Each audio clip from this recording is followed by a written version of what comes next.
అమ్మాపురంలో వరదయ్య శెట్టి అనే వర్తకుడు పైసాకు పైసా కూడబెట్టి లక్షలు గడించాడు. అతడికి ఒక్కడే కొడుకు. వాడికి యుక్త వయసు వచ్చేసరికి తనకు రాబోయే కోడలు పొదుపరి అయి సంసారాన్ని గుట్టుగా నడిపేదిగా ఉంటుందో ఉండదో అని దిగులు పట్టుకుంది శెట్టికి.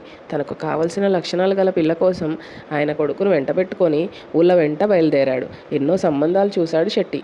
కలిగిన ఇంటి పిల్లల ఆడంబరం చూస్తే ఆయనకు దడపట్టుకుంది. అలాంటి పిల్లలను చేసుకుంటే ఎంత ఆస్తి అయినా ఇట్టే హారతి కర్పూరంలా కరిగిపోతుంది. ఎక్కడ సంబంధం దొరకక ఇంటికి తిరిగి వస్తూ దారిలో ఒక స్నేహితుడి ఇంట మజిలీ చేశాడు శెట్టి. ఆ స్నేహితుడికి పెళ్ళూడి వచ్చిన కూతురున్నది. ఆమె మహా గడుగ్గాయి. ఆ పిల్ల తన కొడుకును ఎదురుగా కూర్చోబెట్టుకొని ఏవో అడుగుతూ లెక్కలు వేస్తుండడం గమనించి అదేమిటని శెట్టి అడిగాడు.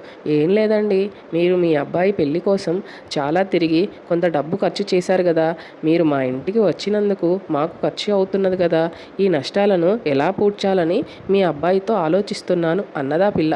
శెట్టి వెంటనే ఆ పిల్లను తన కోడలుగా ఎన్నుకున్నాడు.